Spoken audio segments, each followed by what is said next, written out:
अस्सलाम वालेकुम नाज़रीन, इमरान याकूब खान साहब और फैसल चौधरी साहब के साथ मैं हूं Sameena Pasha. Programme viewpoint में आपको खुशामदीद कहती हूं। नाज़रीन, अहम खबरें हैं आज अदालत से, जहां पर हमने देखा कि इस्लामाबाद हाई कोर्ट से चेयरमैन PTI की तोशा खाना के खिलाफ जो रेफरेंस एक जारी है, जो एक केस जारी है इस वक्त सेशन कोर्ट में, उसके अगेंस्ट मुख्तलिफ दरख्वास्तें उनकी वकला की जानिब से दायर की गई थी, जिन पर आज फैसला आया है इस्लामाबाद हाई कोर्ट का। कुछ में ऐसा लगता है कि वक्ती रिलीफ मिला है और कुछ ऐसा लगता है कि उनकी मतमाए नज़र किस्म का फ़ैसला नहीं आया। लेकिन अल्टीमेटली अब होगा क्या इस केस का? क्या मज़ीद ये केस वक्त लेगा या फिर बड़ी अदालत में जाएगा या फिर इसी को पसपाई समझा जाए? होगा क्या, इस पर बात करना बड़ा ज़रूरी है। कानूनी जो इसके पहलू हैं वो भी डिस्कस करेंगे और सियासी भी। फिर उसके साथ साथ जो ओवरऑल एक इस वक्त पूरा माहौल है कि जनाब हुकूमत तो फाइनली 9 अगस्त को जारी है। शहबाज शरीफ साहब, वज़ीर आज़म साहब ने इस पर अब ऐलान कर दिया बाकायदा, लेकिन क्या इलेक्शन वक्त पर होंगे या नहीं, इस पर अभाम बाकी है और ना जाने कब तक बाकी रहेगा।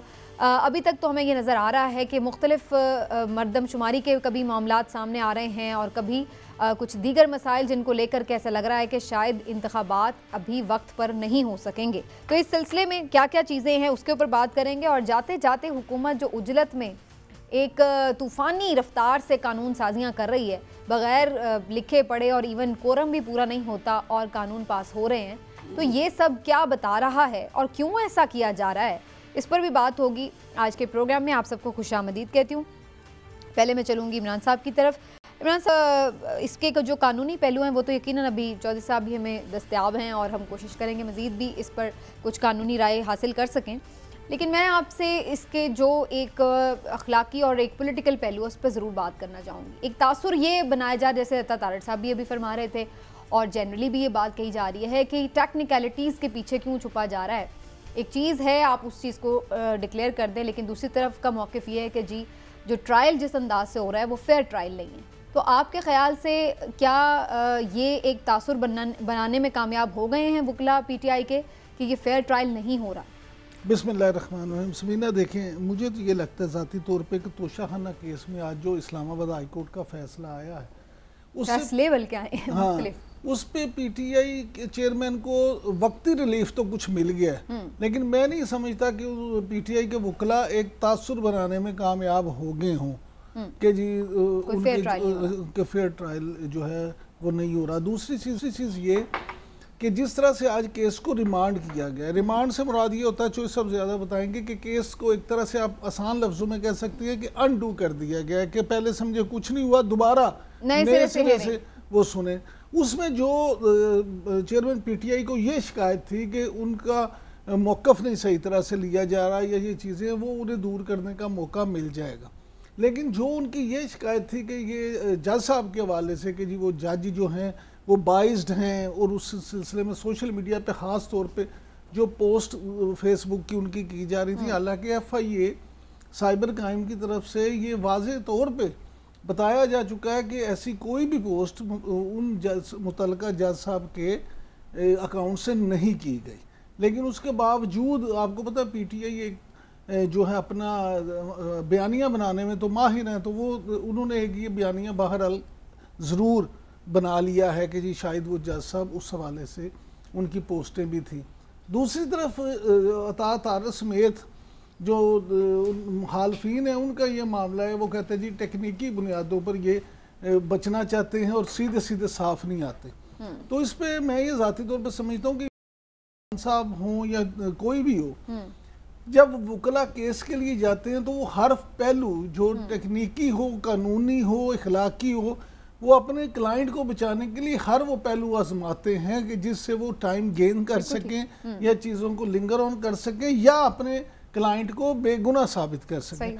तो ये कहना कि वो टेक्निकी बुनियाद है या कानूनी बुनियाद है, उसकी इतनी ज़्यादा मेरे नज़दीक कोई अहमियत नहीं है। ठीक, लेकिन चौधरी साहब, आपकी नज़र में काबिल समात करार देने का जो फैसला था वो कलअदम करार दे के दोबारा से उन्हें कहा कि हेयर करें, और जो ये मामला था जो ये हुमायूं दिलावर साहब को चेंज करने का मामला, यानी कि जज के जो एतराज़ का मामला था उसको उन्होंने एंटरटेन नहीं किया, उसको मुस्तरद कर दिया। ये आपको लग रहा है कि ये एक थोड़ा सा अपना ही कॉन्ट्रडिक्शन भी है इस्लामाबाद हाई कोर्ट के फैसले में, कि एक जज के फैसले को आप ठीक नहीं समझ रहे, उसे कलअदम करार दे रहे हैं, लेकिन दोबारा फिर फैसला उसी के पास भेज रहे हैं? हाँ, देखिए, इसमें समीना देखने वाली 2-3 बातें हैं। पहली बात तो ये है कि आम कोई भी केस जो हो उसका बुनियादी तकाजा ये होता है कि इंसाफ ना सिर्फ होना चाहिए, इंसाफ होते हुए नज़र भी आना चाहिए। अब इस केस में जो जिस तेज़ी से इस केस को बढ़ाया गया है उसके मुकाबले में कुछ केसेस हैं। सेनेट इलेक्शन में जो धांधली हुई है उसमें अली कादर गिलानी है, वो जो उन्होंने जो सेनेट में पैसे का लेन देन था 2 PTI के फॉर्म में से, उनके खिलाफ जो कंप्लेंट है वो 2022 अप्रैल मई में गई थी, अभी तक चार्ज फ्रेम नहीं हुआ। उसके बरक्स इस केस में डे टू डे जो है वो हेयरिंग की जा रही है और बड़ी एक्सपीडिशियसली की जा रही है। ये पहला फैसला नहीं है जो मेंटेनेबिलिटी और जुरिस्डिक्शन के ऊपर वर्स हो, उससे पहले भी एक फ़ैसला था, 4 मई का फ़ैसला था, फिर ये 8 मई का 2 फैसले। अब अमूमी तौर पे देखिए, अगर किसी भी जज साहब के 2 फैसले यके बाद दीगरे आला अदालत जो है वो उसको फारिग कर रही है, तो फिर ये मंतक उन्हीं के पास केस रिमांड करने की समझ में नहीं आती। फिर इससे तो ये साबित होता है कि वो जो जजमेंट्स जो फैसले उन्होंने पहले दिए हैं, और आज जो एक और फैसला जो मीडिया में रिपोर्ट हुआ है कि उन्होंने सुबह कहा है कि इसको आप हातमी तौर पर फैसला दें, तो मेरा ख्याल में जैसे हमने अपने कल जो फैसला देना है उसका भी व्यू दे दिया है। इमरान खान साहब, जब ज़बान ज़द-ए-आम हो जाए फैसला किसी भी जज का कि ये तो ये हो जाएगा और ये इस तरह से हो जाएगा, फिर जज साहब जो है वो वकला से भी बदज़बानी की रिपोर्ट्स हुई हैं कि वहाँ पे हुई है, वो गुस्से में आ जाते हैं, शायद कुछ प्रेशर में है, ये जो भी है, ये भी रिपोर्ट हो रहा है। और सीनियर वकला है नाज़िला न्याज़ी साहब इस्लामाबाद बार के हमारे बड़े सीनियर वकील हैं, उनसे हुई है, और जूनियर जो वकला हमारे हैं उनके साथ भी इस तरह से हार्शनेस है। अब बात यह है कि इस किस्म के कॉन्डक्ट के साथ आपको ये फैसले में अदालत का, देखिए ये फैसला जो इसका फैसला एक ही आना है, जो सारे हम कल से प्रेडिक्शन हो रही है मीडिया में, हम भी समझते हैं, आप भी समझते हैं, इस फैसले की कोई वक़्त नहीं होगी तारीख़ में भी और कानूनी तौर पे भी, क्योंकि ये बहुत ही एक ऑब्वियस एक किस्म का एक बात आई। जहाँ तक पोस्टों की बात आपने की है कि वो PTI के बयानिया नहीं है, वो जज साहब का एडमिशन है, वो दौरान गुफ्तगू जो ये बात थी उन्होंने कहा कि हाँ मेरा ये पोस्ट है, जो FIA की रिपोर्ट है वो उन्होंने कहा कि डिलीट हो गई, URL नहीं मिले। FIA की रिपोर्ट जो है उसको चैलेंज होना चाहिए, वो FIA की रिपोर्ट जो है वो कॉम्प्रिहेंसिव नहीं है, वो इन डेप्थ जाके उन्होंने कोशिश ही नहीं की है, और लगता है जैसे कवर अप, इससे एक और अंदेशा पैदा हो गया। वैसे भी डिलीटेड पोस्ट रिकवरेबल है, URL है, आप फेसबुक से या किसी भी ऐप से आप प्राप्त करेंगे तो वो जो इन्वेस्टिगेटिव एजेंसीज हैं उनके साथ वो ताउन करते हैं। अब उसमें फॉर एग्जांपल मेरे खिलाफ हमारे प्रोग्राम यहाँ कोई भी बंदा एक चीज़ पोस्ट कर देता है, कोई ज़ैद बकर कर देता है, बाद में डिलीट कर देता है, तो जो विक्टिम है या जो एक इस चीज़ का से इफेक्ट हुआ है, अगर वो डिलीट हो जाए और FIA हर जगह ये कह दे कि हम तो URL नहीं फाइंड कर सके, तो फिर तो सबका जवाज़ ही खत्म हो। इस वक्त बैरिस्टर गौहर खान साहब हमारे साथ मौजूद हैं, माहिर कानून भी हैं और ज़ाहिर है PTI की लीगल टीम का हिस्सा भी हैं, उनसे इस पर जानते हैं, मज़ीद राय लेते हैं। बैरिस्टर साहब बहुत शुक्रिया आपके वक्त का, सर आपने वक्त दिया हमें। सर सबसे पहले तो ये फरमाएं, आज का जो इस्लामाबाद हाई कोर्ट के मुख्तलिफ फ़ैसले आए हैं मुख्तलिफ दरख्वास्तों पर PTI के, आपके ख्याल से ये मुतमईन होने के लिए काफ़ी हैं PTI के लिए, या अभी ये नाकाफ़ी फ़ैसले हैं उनके लिए और ये इस्तदा नहीं थी जितनी मिली है? देखो, हमारी जो रिजर्वेशंस थी, नीचे जो ऑर्डर हुए थे, जो 5 मई का ऑर्डर हुआ था, फिर 8 जुलाई को जो ऑर्डर एडिशनल सेशन जज साहब ने कर दिए थे, उसके खिलाफ तो हमारी इस्तदा कबूल हो चुकी है। इस्लामाबाद हाई कोर्ट ये बात मान चुकी है कि यस, हमारे सबमिशंस को कंसिडर नहीं किया गया था, वो रिलीफ जो हमें मिलना चाहिए था वो नहीं मिल सका। लेकिन इस वक्त हाई कोर्ट ने जो मैटर वापस रिमांड किया है और जिस टर्म्स पे वापस रिमांड किया, तो हम समझते हैं कि ये कानून के तकाजे पूरे नहीं करता। उसकी रीजन यही है कि अगर हमारा कहना यही था कि एक जज साहब अपना माइंड डिस्क्लोज कर चुके हैं और एक मरतबा उसने उस पर राय दी, और ये सेकंड टाइम है कि हाई कोर्ट ने पहले मरतबा भी कहा कि अदालत ने हमारी सबमिशन नहीं एक्सेप्ट कर की, तो मैटर रिमांड कर दिया।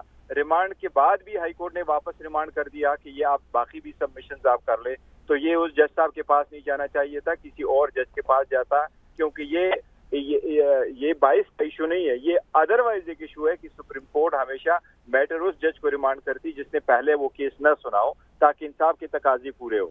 एक तो ये है कि उसके पास नहीं जाना चाहिए, दूसरे ये कि पहले इन केसेस पे फैसले होते कि क्या ये चल सकता है, ये कोर्ट के पास जुरिस्डिक्शन है, ये पहले फैसले होते, फिर फाइनल आर्गुमेंट्स हो। दूसरी बात यह कि हाई कोर्ट ने सारे केसेस का फैसला एक साथ कर लिया, जबकि इस वक्त 3 पिटीशनें हमारी हाई कोर्ट में मौजूद है। एक वो पिटीशन है कि हमारा हक दिफा जो डिफेंस विटनेसेस हम दे रहे थे वो लिस्ट कोर्ट ने कहा कि ये रेलेवेंट नहीं है, मैं इसको नहीं अलाउ करता। दूसरा जो हम सबमिशन कर रहे थे कि इलेक्शन कमीशन का रिकॉर्ड मुहैया किया जाए ताकि उसके लाइट में हम क्रॉस एग्जामिनेशन कर सके, जरा कर सके जो इलेक्शन कमीशन के गवाह है उन पे, वो डॉक्यूमेंट्स भी हमें नहीं मिले। तो इस वक्त ये हमारी 3 पिटीशनों पे जब तक फैसला ना हुआ हो, हमें ये कहना है कि आप क्लोजिंग आर्गूमेंट्स करें। मैं समझता हूँ कि ये आईन कानून के तकाजों को पूरा नहीं करता और इसीलिए ये हमारे साथ नाइंसाफी इस हद पे हुई है। तो हम अपना तो बैरिस्टर साहब अब वे फॉरवर्ड क्या है? आप लोग जो इस्लामाबाद हाई कोर्ट का ये फैसला है कि वापस जज हुमायूं दिलावर की अदालत में भेजा गया है, इसको चैलेंज करने जा रहे हैं सुप्रीम कोर्ट में? क्योंकि उस वक्त तो यही कहा गया था कि पहले इस्लामाबाद हाई कोर्ट फैसला दे दे, उसके बाद देखते हैं। जी बिल्कुल, इस्लामाबाद हाई कोर्ट ने ये फैसला करना था, लेकिन वो चूंकि सारे मैटर जिसपे अभी सबमिशंस होनी थी मेरिट पे वो भी फैसले हो चुके हैं, तो ये इसलिए इसके खिलाफ इंशाल्लाह ताला कलम। अच्छा गौर साहब, एक आज आप सुबह सुप्रीम कोर्ट में भी थे और वहाँ से भी एक फैसला आया है, जो 3 मेंबर बेंच है, वो फैसला क्या है और उस फैसले की रोशनी में कल के प्रोसीडिंग्स को आप कैसे देखते हैं? पहले तो वो बता दीजिए कि सुप्रीम कोर्ट से जो फैसला आया है जुरिस्डिक्शन के पॉइंट के ऊपर, वो क्या है, और कल जब जुरिस्डिक्शन का पॉइंट सेटल होगा। दूसरा सवाल इसका मैं ये पूछना चाह रहा हूँ कि आज जब उन्होंने मेंटेनेबिलिटी का जो फैसला है उसको कालअदम करार दिया है, तो कल जो उस फैसले के बाद होने वाली प्रोसीडिंग्स हैं लोअर कोर्ट की, उनकी कानूनी हैसियत आपकी नज़र में क्या होगी? पहले तो जो फैसल चौधरी साहब, पहले जो आज की सुप्रीम कोर्ट में हुआ था, वो सुप्रीम कोर्ट ने तो ये ऑब्जर्व फरमाया था कि अगर किसी जज के खिलाफ, सेशन जज के खिलाफ हाई कोर्ट में ट्रांसफर की पिटीशन पेंडिंग हो, तो क्रिमिनल प्रोसीजर के सेक्शन 526(8) के तहत ये जज ऑर्डर नहीं कर सकता। तो उन्होंने कहा जी जजमेंट तो वो दे नहीं सकता जब तक हाई कोर्ट फैसला न करे। लेकिन हाई कोर्ट ने आज उस एप्लीकेशन पे फैसला कर लिया है, इसलिए जज साहब शायद समझेंगे कि उनके लिए रास्ता खुला है। ये वो सवाल है। लेकिन जो मेंटेनेबिलिटी रिलेटेड पिटीशन है, ये पहली मरतबा जब हमने अदालत के सामने एप्लीकेशन सबमिट कर दी, ये 13 मार्च को सबमिट हो गई थी, जिस पे अदालत ने 5 मई को ऑर्डर कर लिया, लेकिन वो कानून के तकाजे नहीं पूरे करता था, तो हाई कोर्ट ने उसको वापस भेजा। अब जो सेकंड टाइम पे अदालत ने फैसला कर लिया, तो फिर भी हमें सुने बगैर फैसला कर लिया। अब अदालत इसको दोबारा देखेगी, पर हम ये समझते हैं कि उस पे अदालत फैसला पहले करे और उसके बाद क्लोजिंग आर्गूमेंट्स और उसके बाद डिफेंस और प्रोसिक्यूशन की एविडेंस हो। ये कहना कि क्लोजिंग आर्गूमेंट्स में मेंटेनेबिलिटी और जुरिस्डिक्शन का फैसला करे, ये मुनासिब नहीं है। और अगर आपका हक दिफा भी खत्म कर दिया गया है, और वो उस पिटीशन का क्या बना है? वो पिटीशन भी अभी पेंडिंग है, वो नेक्स्ट वीक के लिए रखे गए हैं। अब जो इलेक्शन कमीशन के 2 गवाह आए थे और दोनों गवाह पे हमने क्रॉस करने थे, और क्रॉस के लिए जो इलेक्शन कमीशन की प्रोसीडिंग्स हमें चाहिए थी, क्योंकि इलेक्शन कमीशन के गवाहों ने एडमिट कर लिया था कि हम कंप्लेंट का रिकॉर्ड लेके आए, हमारे पास इलेक्शन कमीशन की प्रोसीडिंग का रिकॉर्ड नहीं है। और हमारा कहना यह था कि ये जो डॉक्यूमेंट जिस पे इलेक्शन कमीशन ने रिलाई करके हमारे खिलाफ एडवर्स ऑर्डर पास किया, ये डॉक्यूमेंट्स तो हमारे सामने लाए नहीं गए थे। तो अदालत से हमारी इस्तिदा थी कि ये प्रोसीडिंग्स का रिकॉर्ड मंगवा ले। अदालत ने हमें इजाजत नहीं दी और हम रिवीजन में चले गए, और इस्लामाबाद हाई कोर्ट ने उसमें भी ऑर्डर किया कि नेक्स्ट वीक उसका फैसला होगा। तो अभी जब ये 3 इतने इम्पोर्टेंट पिटीशनों पे नेक्स्ट वीक फैसला होना है, तो कल कैसे फाइनल आर्गूमेंट्स हो सकते हैं? ये तो बड़ी कॉम्प्लेक्स किस्म की सिचुएशन है। एक ही केस के मुख्तलिफ पहलू हैं, मुख्तलिफ अपील्स हैं, मुख्तलिफ कोर्ट्स में हैं। मेरा ख्याल है आम आदमी के लिए समझना भी बड़ा मुश्किल है। लेकिन आपकी मौजूदगी का फ़ायदा उठाते हुए बैरिस्टर साहब, मुझे सिर्फ अगर आप वन लाइन में ये बता सकें कि चेयरमैन पीटीआई के ऊपर इल्ज़ाम क्या है? क्या उन्होंने पैसे नहीं दिए, घड़ी ले गए, बताया नहीं घड़ी ले गए, या जो पैसे थे वो सही कॉलम में नहीं लिखे? आखिर मसला किस चीज़ के ऊपर है? क्या उन्होंने बेज़ाब्तगी की है?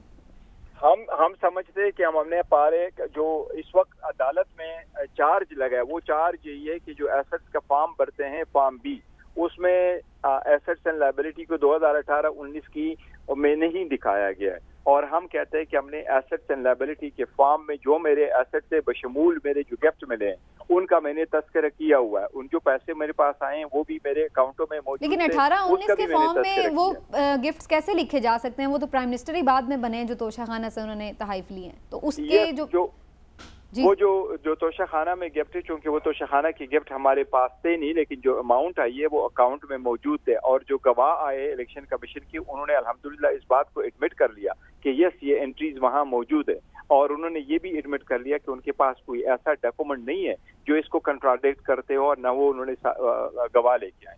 ठीक, तो एक और चीज़, जैसे अभी चौधरी साहब ने एफआई की रिपोर्ट से मुतालिक भी बात की है, जो जज साहब की फेसबुक अकाउंट से मुतालिक बात थी, जो उन्हें क्लीन चिट एक तरह से मिली है, तो आप लोग उसको भी चैलेंज करने जा रहे हैं, क्योंकि उसमें बज़ाहिर ये लगता है कि फेसबुक इंतज़ामिया से रब्ता नहीं किया गया डिलीटेड पोस्ट को रिकवर करने के लिए। देखिए वो तो भी उनकी जो रिपोर्ट ही उस पर भी बड़ा एक लिमिटेड किस्म की बहस, लेकिन कल जब हमारे आर्गूमेंट्स हुए थे, उस आर्गूमेंट्स में कभी भी जिक्र नहीं हुआ था इस एप्लीकेशन का। वो इस तनाजुर में हुआ था कि अगर अदालत वापस भेजती है इस मैटर को, तो कानूनी तौर पर उस जज के पास जाता है या किसी और के पास। 22 वाले मैटर पे इसके जो रिपोर्ट है FIA की, इस पे बिल्कुल ही तस्करा नहीं हुआ था, और ऑब्वियसली उस रिपोर्ट में सिर्फ ये लिखा है कि यस 2014 से हैं, लेकिन अभी वो अवेलेबल नहीं है। देखिए उसकी वीडियो मौजूद है, वो सोशल मीडिया पे मौजूद थे, वो सब कुछ मौजूद था। ये 13 जुलाई 2023 तक 2 बजे तक, जब तक लॉक नहीं हुआ था, सब लोगों ने देखे और मौजूद थे। अब वो ये भी तो नहीं है उनका कहना कि जी कोई हैक हुआ था, तो मौजूद तो है। अगर फिर उनको चाहिए था कि रिपोर्ट लिखे और मालूम कर ले कि जी क्या वो थे, कभी अपलोड हुए थे कि नहीं हुए थे। अच्छा बैरिस्टर साहब, ये फरमाइएगा कि अभी आपने कहा कि इलेक्शन कमीशन को जो गोशवारे जमा करवाए गए थे उसमें वो अकाउंट्स में रकम मौजूद थी, तो क्या ये भी मेंशन किया गया था कि ये पैसे तोशाखाना के तहाइफ बेच के वहाँ से आए हैं, जो ये पैसे आए हैं बैंक में?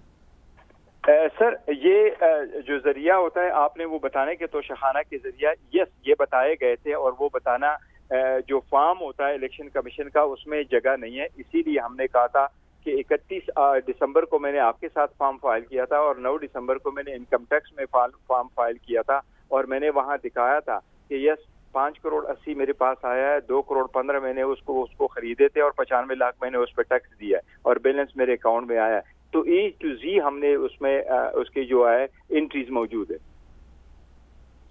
Thank you sir, thank you sir, शुक्रिया बैरिस्टर साहब, आपने वक्त दिया जी, और तफसीली गुफ्तगू नाज़रीन आपने सुनी। चेयरमैन PTI वकील जिस तरह से उन्होंने अपने केस को सामने रखा है, आई होप कि अब आपको थोड़ी सी क्लैरिटी भी मिली होगी कि क्या ये केस है। थोड़ा सा मेरा ख्याल आगे बढ़ते हैं, या चौधरी साहब आप इस पर कोई फर्दर बात करनी? चलिए जी, ज़रा इस पर बात जाते हैं कि पॉलिटिकल मंजरनामा आगे का क्या बनने जा रहा है, क्योंकि जी प्राइम मिनिस्टर साहब ने फाइनली ऐलान कर दिया है कि जी कौमी असम्बली तहलील हो रही है 9 अगस्त को, और इसके साथ साथ निगरान सेटअप पर भी 2-3 दिन में मुशावरत मुकम्मल हो जाएगी। इमरान साहब, हफीज़ शेख साहब का एक दफ़ा फिर से नाम तेज़ी से सर्कुलेट कर रहा है, और फिर अब फवाद हसन फवाद साहब का नाम भी लिया जा रहा है, तो आपको लगता है कि ये ही 2 नामों में से कोई फाइनल होगा, या कोई अचानक सरप्राइज नेम भी सामने आ सकता है? देखिए समीना, सीधी सी बात है, हमारे वाकफान हाल तो ये कहते हैं कि नाम फाइनल हो चुका है। तमाम जो PDM की जमातें थी और पीपल्स पार्टी, उन्होंने अपनी मुशावरत के साथ नाम फाइनल कर दिया, और उस नाम फाइनल करने के बाद जिन हलकों से, जिन मुतलका हलकों से अप्रूवल होनी थी, वो भी अप्रूवल भी हो चुकी है, और मामला सब तय है।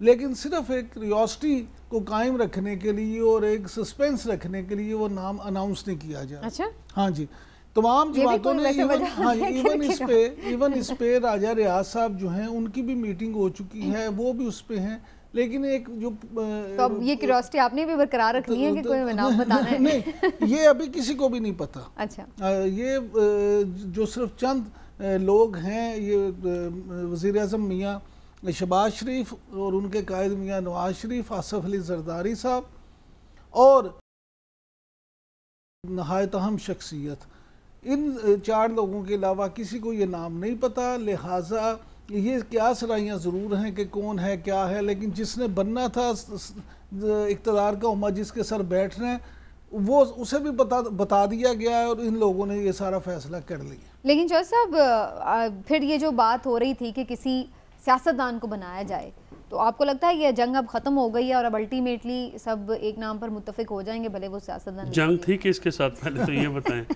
या जंग करने की पोजीशन में है कौन? बात यह है कि वो एक उन्होंने मसल अपने दिखाए थे, तो बतौर मोहम्मद मालिक साहब, मैं आपको मतलब उन्होंने कहा कि जब उन्होंने मसल अपने दिखाए तो उन्होंने कहा कि ठीक है फिर जाकर लड़ लो इलेक्शन, असी विचों साइड से हो जाने। तो फिर उनका कहा नहीं सर, वो तो वैसी एक तजवीज़ आई थी। मेरा ख्याल में देखिए अभी तक ये जो बातें हैं कि ये जिन्होंने डिसाइड करना है ये 2-3 लोग ही होंगे जिन्होंने इस मामले को डिसाइड करना है। नवाज शरीफ साहब ने सागडार साहब का नाम दिया, बड़े ज़ोरों शोर से दिया, और उन्होंने उसके ऊपर कहा भी कि आप इनको लगाएं, क्योंकि ज़ाहिर है आपके वो आर्टिकल का जो मैं टाइटल का हवाला दूँ कि हनूज़ इलेक्शन दूर अस्त अभी इलेक्शन होते हुए नज़र नहीं आ रहे हैं और इलेक्शंस का माहौल भी नहीं है। इलेक्शंस इस माहौल में हो भी गए तो वो मामलात नहीं करेंगे, हल नहीं हो सकेंगे। 77 वाली सिचुएशन जो है वो वैसे वो फवाद चौधरी साहब की भी मैं वीडियो देख रही थी, उन्होंने बड़ी सेम बात की हुई है। इमरान साहब आपने भी देखा होगा, वो बात उनकी सही थी कि जो कशीदा माहौल है उसमें एक तो वैसे ही वक्त पर इलेक्शन मुश्किल नज़र आ रहा है, अगर हो भी गए तो उसका फ़ायदा नहीं है। देखिए ये फैसला पाकिस्तान में ये पाकिस्तान हमारी पॉलिटिकल तारीख में पहले भी हो चुका है ना। 70 के इलेक्शन में मुल्क टूट गया, इलेक्शन हो गए थे। 77 का इलेक्शन हुआ, उस वक़्त तहरीक बहाली जमहूरियत शुरू हो गई, MRD और जो मामलात हुए वो फिर काबू में नहीं आए और तहरीक निज़ाम मुस्तफ़ा और वो फिर इकट्ठी हो गई थी बाद में। अब बात यह है कि ये चीज़ें इनको बरकरार रखने के लिए सबसे पहली बात ये तो है पाकिस्तान को अगर तो इलेक्शन लंबे करने हैं तो लॉजिकल बात, मैं आपको किसी का नाम तो मेरे पास जो है अभी मेरा चिड़िया तोते गए हुए हैं, वापस नहीं आए, आएंगे तो बताएंगे। रास्ता तो नहीं भूल गए चेक कर? नहीं रास्ता नहीं भूलते, बड़े सियाने उन्होंने पता है किस वेले वापस आना है। रास्ते में से गायब तो नहीं हो गए? देखिए अगर तो लंबा होना है सेटअप जो कि नज़र आ रहा है तो फिर आपको एक टेक्नोक्रेट बंदा चाहिए जिसने ये पैसों का बंदोबस्त करना है। पैसों का बंदोबस्त होगा तो मुल्क चलेगा। इस वक्त मुल्क की जो इस वक्त सूरत हाल है वो जमूद का शिकार है। मुल्क का निज़ाम ठीक नहीं चल रहा, मुल्क में बहुत ज़्यादा बेचैनी है, चाहे वो माशी सतह पे हो, सियासी सतह पे हो, गवर्नेंस के इशूज़ के ऊपर हो। कोई भी जो जी शऊर शख्स है वो इससे इनकार नहीं कर सकता और ये ज़्यादा देर चलना नहीं चाहिए। इससे इस मुल्क की जो बुनियादें हैं वो हिल जाती हैं, हिल गई हैं।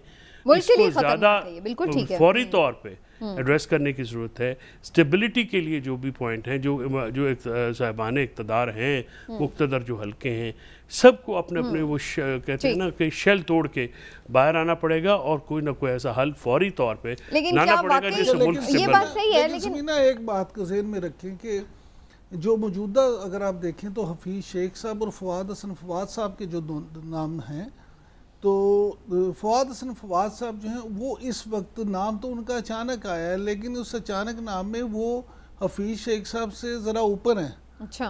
उसकी बुनियादी वजह ये है कि हफीज़ शेख साहब नाम तो शायद का खान अब्बासी साहब का भी आज भी बड़ा मजबूती से आया और उन्होंने ऐलान भी फरमाया कि मैं इलेक्शन नहीं लड़ना। हाँ जी, उनका नाम तो आया उनका भी, लेकिन फवाद हसन फवाद साहब के हवाले से ये है कि जो मुक़्तदर हल्के हैं उनका भी इस हवाले से जो है वो समझते हैं कि वो एक अच्छे मुंतजिम भी हैं और उनका नहीं तो फिर तो PMLN खुश होगी ना, क्योंकि फिर इसहाक डार नहीं तो फवाद हसन फवाद साहब एक बात याद है तो उनके बहुत ही मोतमद खास। समीना आप बात याद रखें कि इस वक्त जो भी PM बनेगा निगरान, वो PMN खुश होगी तो बनेगा। अच्छा, अब नहीं तो नहीं बनेगा। नहीं, उसकी वजह के चेयरमैन PTI को खुश करने के लिए तो निगरान नहीं बनना। नहीं, किसी को भी खुश करने के लिए नहीं बनाना चाहिए। इस वक्त बात ये है कि आपका जो कानून की आइन की जो रूह है, हाँ जी, उसके मुताबिक आपने अपोजिशन से तो बात करनी, निगरान आपने सेटअप करना है। अगर आपने राजा रियाज साहब खुदा के लिए अपोजिशन तो नहीं है ना, वो उम्मीदवार बनाए पाकिस्तान मुस्लिम लीग नून इंशाल्लाह मैंने उनका पोस्टर बनना है। उनकी बनाई हुई जो गवर्नमेंट है उसको किसने गैर जानबदार तस्लीम करना है? नहीं तस्लीम करना। आगे देखिए ये बातें इसीलिए मैंने कहा ना कि चाहे मुक़्तदर हल्के हों जो या इक़्तिदार से बाहर हुए हल्के हों, इन सारे हल्कों को हल्का एहसास करके जो है पाकिस्तान का तो कुछ गहरे मसाइल से बचाना चाहिए। देखिए ये बातें जो भाई शहबाज शरीफ साहब की प्रॉब्लम है, लाओ निगरान उन्होंने कराओ इलेक्शन जी कराने ने बिल्कुल ठीक है। मैंने वही कहना कि इसहाक डार साहब नहीं लगाने, इलेक्शन लड़ना है तो छोटे मियाँ साहब आजकल फारग है, उनको लगा दें। चलें जी, अब एक ब्रेक ले लेते हैं, ब्रेक से वापस आते हैं। तो ये जो इंतखाबात में ताख़ीर की बात हो रही है उसमें एक वजह हल्का बंदियों का भी जिक्र हो रहा है। क्या ये मुमकिन है कि हल्का बंदियाँ करवाने के चक्कर में फिर से इंतखाबात को 6-8 महीने लेट कर दिया जाए? इस पर कोशिश करेंगे कि हम कमर दिलशाद साहब से भी बात कर सकें ब्रेक के बाद और फिर डिटेल में चीज़ें आपके सामने आ सकें। ब्रेक के बाद वापस आते हैं।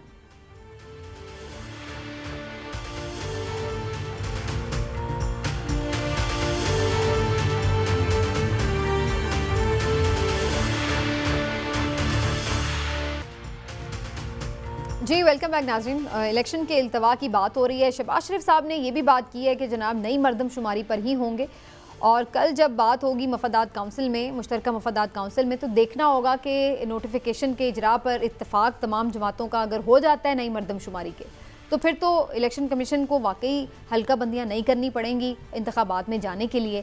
तो क्या इसके ऊपर ऑप्शंस मौजूद हैं पाकिस्तान के इलेक्शन कमीशन ऑफ पाकिस्तान के पास? इस पर बात करना बड़ी ज़रूरी है। इस वक्त साबिक secretary election commission of Pakistan और पंजाब के लॉ मिनिस्टर हैं निगरान कमर दिलशाह साहब हमारे साथ मौजूद हैं, उनसे बात करते हैं।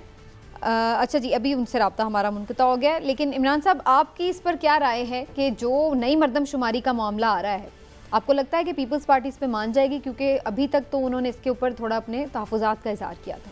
देखें समीना, अगर आप पीपल्स पार्टी और मुस्लिम लीग नून या पीडीएम की जमातों और पीपल्स पार्टी का रवैया देखें तो ये सारे आपस में पहले नाराज़गी का इज़हार करते हैं, गिले शिकवे करते हैं और उसके बाद मान जाते हैं, फिर एक बात पे हो जाते जो है ना इकट्ठे हो जाते हैं।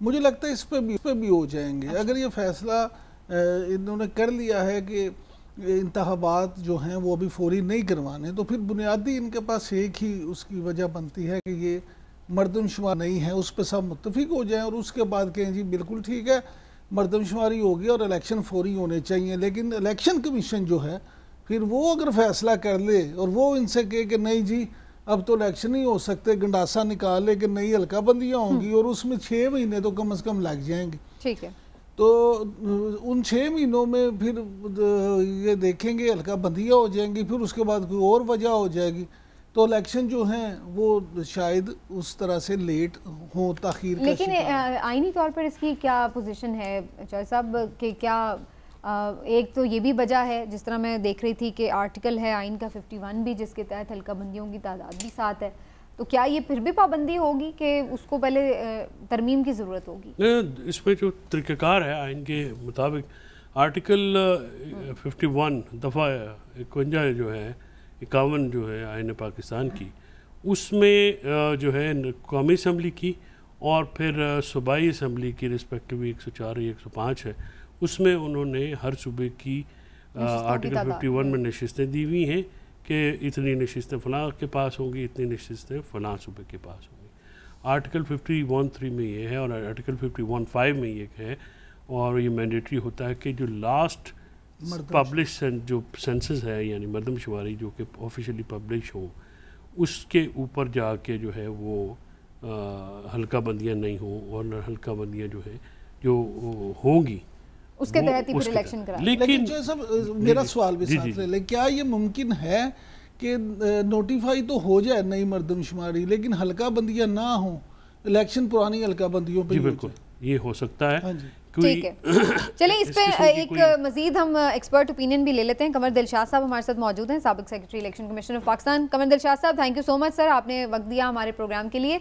तो सर सबसे पहले बड़ी ये इम्पॉर्टेंट डिस्कशन इस वक्त हो रही है कि क्या इंतखाबात लेट हो सकते हैं? नई मरदमशुमारी का अगर इजरा हो जाता है तो फिर उसके बाद क्या इलेक्शन कमीशन ऑफ पाकिस्तान पाबंद है कि नई हल्का बंदियाँ करे और फिर ही इंतखाबात में जाए? नहीं, मैंने अपने दोस्तों की बात सुनी है, ज़ाहिर है उनका अपना पॉइंट ऑफ व्यू है, लेकिन हम अपना एक ऐसा कॉन्स्टिट्यूशनल पॉइंट ऑफ व्यू ये है, जो हमारी बात भी हुई है इलेक्शन कमीशन के आला हकाम के साथ भी, सारा मामलात में भी, उनका कहना ये है कि अगर नई डिजिटल मरदमशुमारी का गजट नोटिफिकेशन हो जाता है, जैसे कि हमारे बिल्कुल सही इंटरप्रिटेशन दी है हमारे दोस्त ने, उसमें ये है कि ये फिर इलेक्शन कमीशन पाकिस्तान कानूनी तौर पर पाबंद हो जाएगा कि जो कि लास्ट सेंसस की रिपोर्ट की बुनियाद पर आर्टिकल 51 का सेक्शन 5 के तहत तो वो असरनो हल्का बंदियाँ करवाए। अगर ये नोटिफिकेशन नहीं होता तो फिर इलेक्शन कमीशन ऑफ पाकिस्तान के हाथ खुले हैं, फिर अपनी पुरानी हल्का बंदियाँ पुरानी मरदमशुमारी की बेस पर इंतखाबात करवाने का कानूनी तौर पर मजाल है। लेकिन अगर गजट नोटिफिकेशन हो जाता है तो फिर इलेक्शन कमीशन बाउंड है कि आप लॉ ऑफ लैंड के तहत जो कानून बन गया है उसके तहत आप उसमें हल्का बंदियाँ करवाएं। इसमें एक और बड़ा टेक्निकल मसला है, कॉन्स्टिट्यूशनली भी है और टेक्निकल तो नहीं है, कॉन्स्टिट्यूशनल मसला है। वो ये है कि जो आर्टिकल 51 का जो सेक्शन 3 है उसमें लिखा होता है कि जब हल्का बंदियाँ हो जाए सारा सेंसस की बुनियाद पर, उसमें सेंसस की बुनियाद लिखा हुआ है, तो सेंसस की बुनियाद पर जो है असर 9 जो सीटों का सूबों में और कौमी असम्बली का उसका मुख्तसस करना पड़ता है। लेकिन यहाँ जब हमारी बात है, चूंकि कौमी असम्बली में इसमें मेजॉरिटी की जरूरत है, 2/3 मेजॉरिटी चाहिए कानून साजी करने के लिए, क्योंकि ये आइन का जो आर्टिकल 51 में जो चार्ट दिया हुआ है उसमें लिखा हुआ है कि पंजाब में कौमी असम्बली की नशिस्तें हैं 141 और टोटल जो है वो बनती है 266। तो उसमें अगर इस अदो-बदल होता है तो फिर आइन का आर्टिकल बीच में आ जाता है कि आपके 2/3 मेजॉरिटी के तहत तरमीम करें। लेकिन जहां तक हल्का बंदियों को ताल्लुक है, ये इलेक्शन कमीशन ऑफ पाकिस्तान अपने कानून तो साथ जो इलेक्शन एक्ट जो सेक्शन 14 है उसके तहत हल्का बंदी करवाने का मिजाज है, तो वो हल्का बंदी तो करवा लेगा। लेकिन हल्का बंदी की जो एडमिनिस्ट्रेटिव इंतजामी जो इसका तरीकेकार है उसमें तो इलेक्शन कमीशन तो कहता है दफ्तरी कार्रवाई करने में 4 महीने, लेकिन 4 महीने नहीं लगने, हमें पता है इसका। अच्छा। इसमें 6 महीने और 7 महीने लगने की बात है, 6 और 7 महीने। वो इसलिए कि लोगों ने दरखास्त बैठे, मैं बता देता हूँ, ये जो हल्का बंदी है ना, ये जिंदगी का मौत का सवाल होता है जो इलेक्शन लड़ता है कौमी असम्बली सूबाई असम्बली का। एक हल्के में यूनियन काउंसिल आगे पीछे हो जाती है, उसका सारा काम 5 साल की सब धर्म भरम हो जाता है, तो पूरी जंग लड़ता है अपनी सीट बचाने के लिए। तो उसके लिए फिर हाई कोर्ट है, सुप्रीम कोर्ट है, इंतजामी मामलात है, तो 6 और 7 महीने लगना जो है बड़ा एक आम रूटीन का मामला है।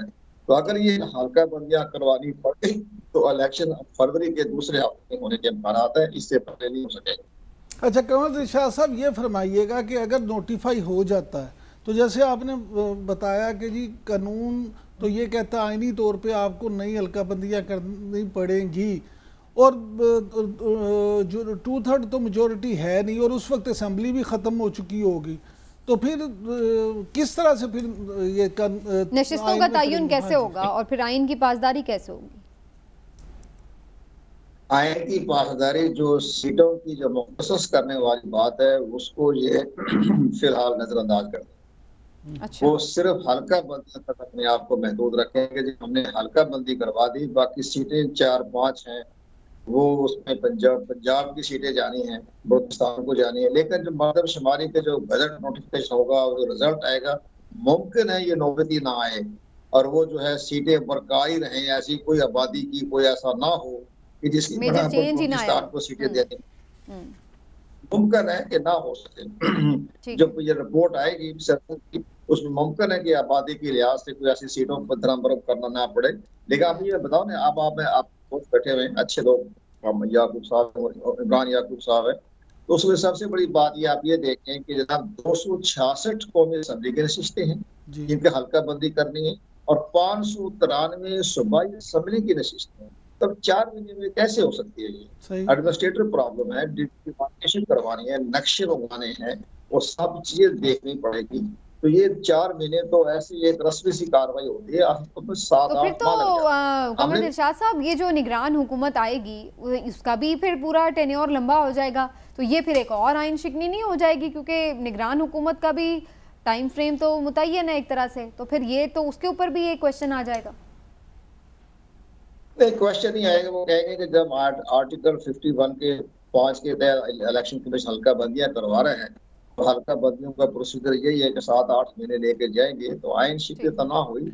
ये सब जैसे हम पंजाब और उसमें भी देख रहे हैं कि निगरान हुकूमतें ज्यादा तो कमर साहब, इसमें आपको लगता है कि आला अदालतों की मुदाखलत भी ज़रूरी होगी?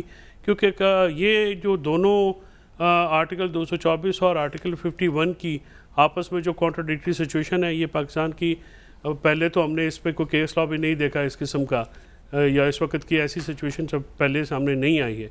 अगर ये काउंसिल ऑफ कॉमन इंटरेस्ट कल कर देती है तो क्या आपके ख्याल में जो है वो आला अदालतों को तो इसमें फिर कॉन्टैक्ट तो करना पड़ेगा इलेक्शन कमीशन को, ताकि इसकी जो है एक लीगल या जुडिशल जो है वो भी कोई राह मुतय्यन हो और निकले उससे? इलेक्शन कमीशन तो स्टैंड लेगा। कल अगर जो फैसला होगा मुश्तरका मदाद कौंसिल के हवाले से, जब बजट नोटिफिकेशन हो गया, उसकी नोटिफिकेशन को देखते हुए फैसला करेगा कि हमने पहले तो अब हमने हल्का बंदियां करवा दी और हल्का बंदियां करवाना आइन का तकाजा है। तो कौर साहब, उसके बाद अगर वैसे तो मेरी दिली ख्वाहिश है कि आप ही लॉ मिनिस्टर रहें आइंदा आने वाले 5 साल में भी, लेकिन एक जो प्रैक्टिकल कदगन है वो ये है कि जो अनइलेक्टेड निगरान वज़रा आला हैं वो CCI के जो मेंबरान में, क्योंकि वो एक लाजम मलजूम हैसियत होती है उनकी, तो क्या अनइलेक्टेड लोग इलेक्टेड लोगों की जगह CCI में जाएंगे तो इस पर भी इतराज़ नहीं उठेगा? नहीं जनाब, इसमें आर्टिकल 224 और आर्टिकल 224A ये कहता है कि जो निगरान सेटअप है उसके पास मुकम्मल इख्तियारात है कि जो भी आईनी प्रोसीजर पूरा करना हो या आपके जो पाइपलाइन में जो केसेस चल रहे हों उनको पाया तकमील तक पहुंचाना और उस वक्त तक रहना जब तक नई इलेक्टेड गवर्नमेंट नहीं आ जाती। इनके पास वही इख्तियारात हैं जो एक सूबाई वज़ीर आला के पास होते हैं। ये कानूनी हलफ याफ्ता वज़ीर आला है। इस सारे मामलात में यानी ख्वाजा आसिफ केस की रोशनी में आप ये कह सकते हैं, क्योंकि उसमें तो सुप्रीम कोर्ट का ज़रा व्यू डिफरेंट था, उन्होंने कहा कि डे टू डे अफेयर चला सकते हैं, लेकिन आपको ये कहना है कि आर्टिकल 224 और उनके तहत उनके ये मुकम्मल इख्तियारात हैं। थैंक यू जी। नहीं, अभी मुझे कमर दिलशाद साहब आपसे ये भी सवाल पूछना है कि इंट्रा पार्टी इलेक्शन ना करवाने के लिए या उस पर जो एक टाइम फ्रेम गिवन है उसमें ना करवाने के ऊपर भी एक मामला चल रहा है PTI का। तो अब ये भी बात हो रही है, बहुत सारे लोग ये बात कह रहे हैं कि जी उनसे बैट का निशान भी इस केस के तनाजुर में वापस लिया जा सकता है। मैं आपसे ये रहनुमाई चाहती हूँ कि क्या प्रोसीजर है किसी भी जमात से उसका इंतखाबी निशान वापस लेने का? ये हम 1-1.5 साल से कह रहे हैं। ये पिछले एक साल हो गया। जून 2021 में इलेक्शन कमीशन पाकिस्तान ने नोटिस जारी किया था तहरीक इंसाफ के चेयरमैन को कि आप अपनी पार्टी का इंट्रा पार्टी इलेक्शन करवाएं। तो उन्होंने कोरोना का बहाना किया 2021 में। इसके आजम स्वाति साहब थे जो उन्होंने बनाया हुआ था इलेक्शन कमिश्नर पार्टी के इलेक्शन के लिए, लेकिन उन्होंने रिक्वेस्ट की कि हमें 1 साल दे दें। तो उन्होंने 1 साल दे दिया। कोई नहीं, चले पार्टी का मामला है, कोरोना चल रहा है। अब इसके बाद उन्होंने बार बार नोटिस भेजे, 3-4 दफा नोटिस भेजे कि आप पार्टी का इंट्रा पार्टी इलेक्शन करवाएं। तो हस्बे मंगूर ये तहरीक इंसाफ का एक रवायत है कि वो बड़े बड़े आईनी, चले सर वो तो एक उनका केस है। मैं ये पूछ रही हूं प्रोसीजर क्या है, कानूनी प्रोसीजर क्या है? अगर कोई नई जमात करवाती तो क्या उससे उसका निशान वापस ले लिया जाता ना? वो तो नहीं कर सकता। ये होगा जो हमारा सेक्शन जो है ना हमारा इलेक्शन एक्ट का 209 और 208 लगेगा इसके ऊपर 209, उसमें लिखा होगा पार्टी का इंट्रा पार्टी इलेक्शन ना हो तो इलेक्शन कमीशन उस पार्टी का सिंबल वापस दे सकता है। तो मुझे तो ये नजर आ रहा है कि चूंकि इंट्रा पार्टी इलेक्शन नहीं हो रहे अभी तक, तो उनको सिंबल फिलहाल तो इलेक्शन कमीशन जारी करने से। लेकिन इसमें एक मिसाल सर मुस्लिम लीग नून की तो कंवर साहब है ना, उनको भी इलेक्शन कमीशन ने कॉम्प्रिहेंसिव मौका दिया कि आप इलेक्शन करवा लें। तो मेरे ख्याल में जो इंटरनल पार्टी इलेक्शन वो तो ज़ाहिर है हर किसी पार्टी के होने चाहिए। तो क्या उस मिसाल का इलेक्शन कमीशन कंसिडर कर सकता है तहरीक इंसाफ के लिए भी, क्योंकि वो सेम जो है ट्रीटमेंट दोनों जमातों को दे? इस पर इलेक्शन कमीशन अपना एक रवैया नर्म रवैया रखेगा। अभी भी अगर जब नोटिस जारी हो गया है और आज ये 4 अगस्त को उनको तलब किया गया था, तो मेरे ख्याल में नहीं गए इलेक्शन वो 8 अगस्त के लिए चला गया जी आज मामला। हाँ, वो चले वकील चला गया होगा, कोई बात नहीं, वकालत ठीक हो गया।